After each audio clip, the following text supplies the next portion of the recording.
Good morning. SB Sweden ডায়েরির একটা নতুন পর্বে আপনাদের সবাইকে স্বাগত। আমি সুমন। আজ তো জন্মাষ্টমী, তাই জন্মাষ্টমীর শুভেচ্ছা জানিয়ে সকলকে আজকের ব্লগটা শুরু করলাম। আজকে বাবা লোকনাথেরও জন্মতিথি। অ্যাকচুয়ালি গুগল বলছে 31শে আগস্ট, কিন্তু সেই তিথিটা ছিল জন্মাষ্টমী। তাই আমি একটু বাবা লোকনাথের ভক্ত আর কি। তো আমি প্রত্যেক বছর জন্মাষ্টমীর দিনেতে বাবা লোকনাথের একটু নিজের মতো করে বাড়িতে নিজেই পুজো করি। তা আজকে সেই সব করবো। আর এই হচ্ছে বাবলির বাগান, যে জায়গাটায় প্রত্যেক দিন সকালবেলা আমি বসে একটু সময় কাটাই। আজকে একটুখানি দার্জিলিং চা নিয়ে বসে পড়েছি, কারণ অনেকেই হয়তো না খেয়ে পুজো দেয় না, আমার পক্ষে সেটা সম্ভব হয় না শারীরিক কারণে। তা আমি একটুখানি এই লাল চা খাবো, খালি খেয়ে তারপরেতে কিছু রান্নাবান্না করবো ভোগে। বাবলিও সেখানে সাহায্য করবে। তারপরেতে আমরা বাড়িতে পুজো করব এবং আরও অনেক কিছু ইচ্ছে আছে। বেশ কয়েকটা জায়গায় স্টকহোমে জন্মাষ্টমীর পুজো হয়, ইসকন পুজোর আয়োজন করেন। যদি সম্ভব হয় সেখানেতেও যাওয়ার চেষ্টা করব। যতটুকু করব পুরোটাই তুলে ধরার চেষ্টা করব। আর একটু এই বাগানটা দেখাই।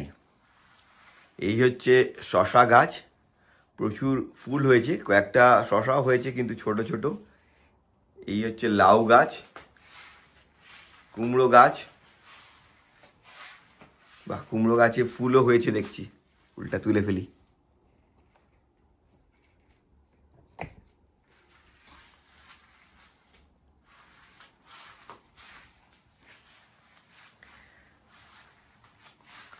আর আমাদের এক নিয়মিত দর্শক খুব ভালোবাসেন আমাদেরকে, স্যার।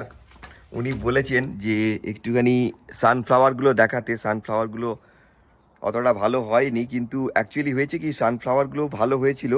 যখন ভালো হয়েছিল তখন আমরা মাদিরা আর ফারোতে ঘুরতে গিয়েছিলাম। তো এই হচ্ছে আমাদের সানফ্লাওয়ার। এখন বাবলি এগুলোকে বাইরে বার করে দিয়েছে। একটা গাছ তো বিশাল লম্বা হয়েছে, এই যে উপরের দিকে। এটাতে এখনও ফুল হয়নি, কিন্তু আমি দেখছি দুটো ফুল ব্লুমিং হচ্ছে এখানেতে।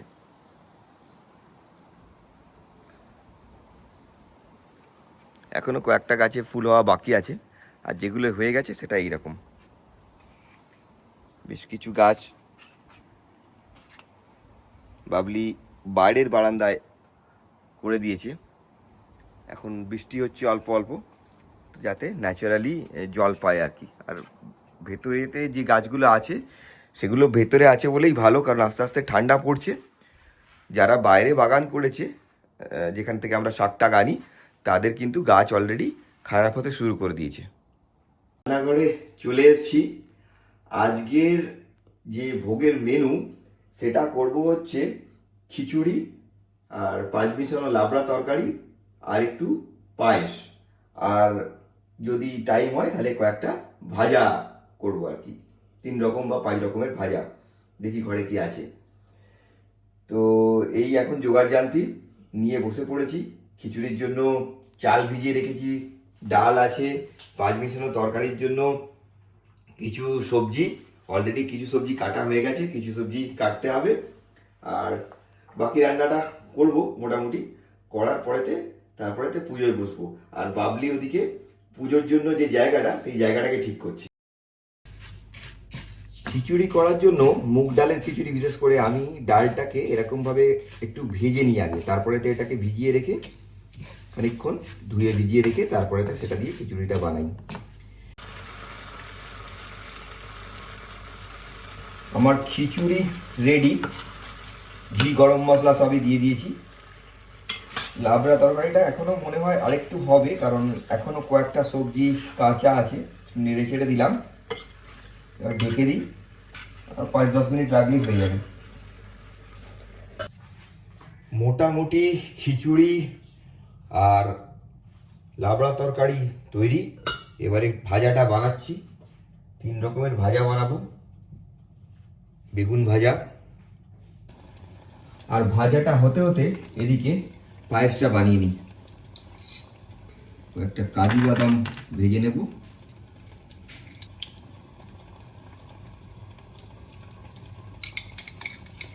ভোগের পায়েস, চিনি দিয়ে সাদা পায়েস হবে। সুমন ভালো ফুল পাইনি, তো এখন বাড়িতে যেটুকু ফুল আছে সেই দিয়েই পুজো করব। সাদা দিয়েই তো হবে নাকি আরো কিছু হ্যাঁ, দেবো? বাবা লোকনাথের পুজো সবসময় সাদা। আমাদের বাড়িতে এত সুন্দর বাগান, এখন সবসময় তো সুযোগ পাওয়া যায় না ঠাকুরকে দেওয়ার, এখন এগুলো পাচ্ছি, এগুলো দিয়ে পুজো করো। সবসময় তো মানে এত ফুল হয়ও না, তবে এই ফুলও দাও গাছে। হ্যাঁ, দাও দাও। তাহলে তো শুকিয়েই যাবে। হ্যাঁ, একটা সূর্যমুখী দেবো নাকি তুলে?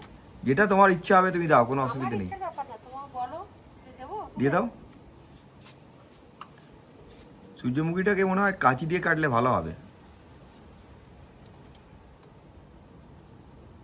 এইটা দিই, তাহলে কাঁচি দিয়ে কেটে দেবো পরে। এখানে একটা ছোট্ট হয়েছে, এটা দিই। এত ছোট্ট।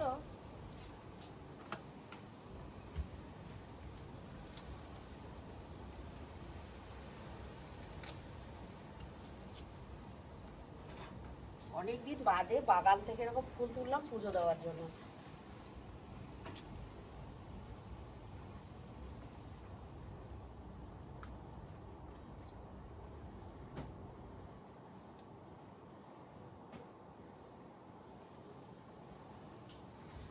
চলো, এই কটাই ফুল হয়ে গেছে।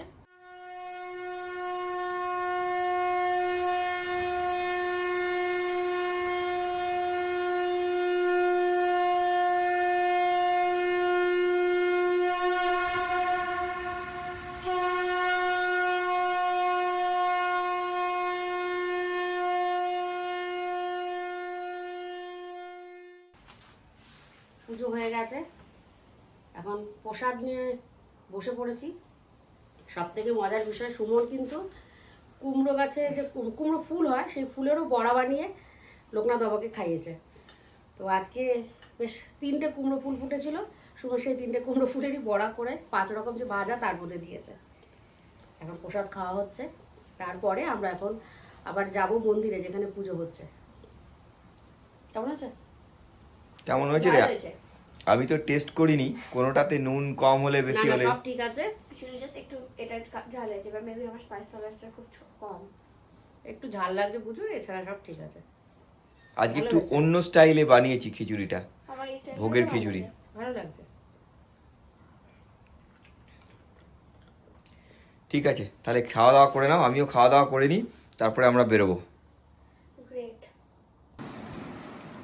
এখন আমরা ইস্কনে যাচ্ছি, স্কুলে পুজো হচ্ছে, সেখানে একটুখানি যাবো, কীভাবে পুজো হয় সেটা আমরাও দেখবো। এত বছর যাওয়া হয়নি, এবছর প্রথম যাচ্ছি।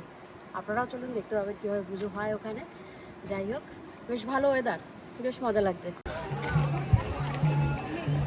এইখানে এইরকম লাইন পড়েছে ইস্কনের মন্দিরে ঢোকার জন্যে।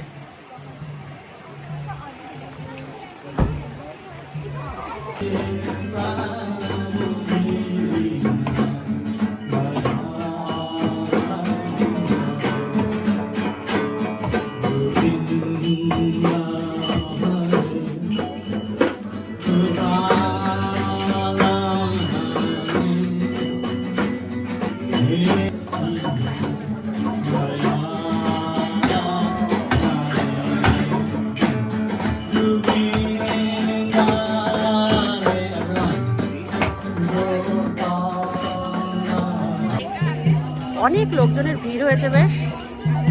এই যে বাইরে ব্যবস্থা করা হয়েছে, এখানে পুজো হচ্ছে। এই বাইরের ব্যবস্থাটা শুধু জন্মাষ্টমীর জন্যই আজকে করা হয়েছে। বৃষ্টিও পড়তে আরম্ভ করে দিয়েছে হালকা হালকা। আচ্ছা, কৃষ্ণের জন্মদিনে বৃষ্টি হবে না কি করে হয়? আমার হাতে 2টো প্লেট, একটা বাবলির আর একটা আমার। এরা এটা হচ্ছে প্রসাদ ভোগ দিয়েছে, প্রসাদ। ভোগ প্রসাদ।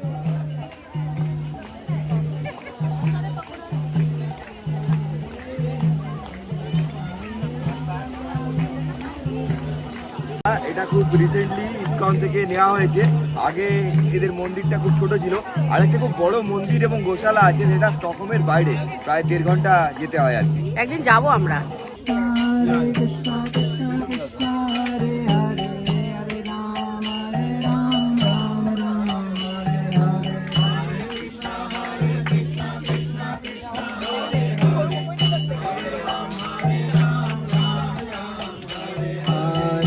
Krishna Krishna Krishna Hare Hare Hare Ram Ram Ram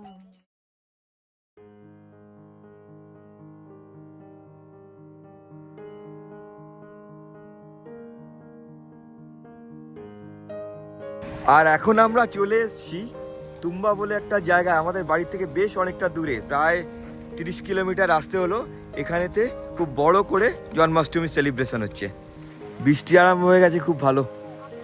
বাহ, এখানেতেও ইসকনেরই ব্যবস্থা।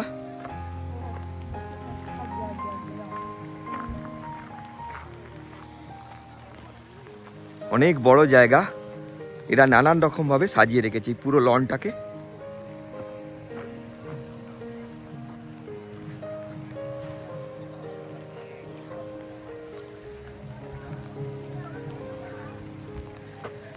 বৃষ্টি হয়ে সব মাটি করে দিয়েছে।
এখানে একটু দর্শন করলাম, আর পিছন দিকটা খুব সুন্দর দেখতে, তাই একটুখানি পিছন দিকটা একটুখানি ঘুরবো, ঘুরে তারপর বাড়ি যাবো। তবে বৃষ্টি পড়ছে আস্তে আস্তে, ঠান্ডাও বেশ পড়েছে।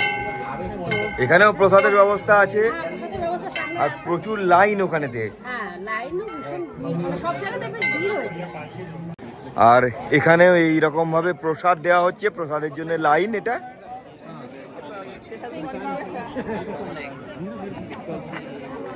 হ্যাঁ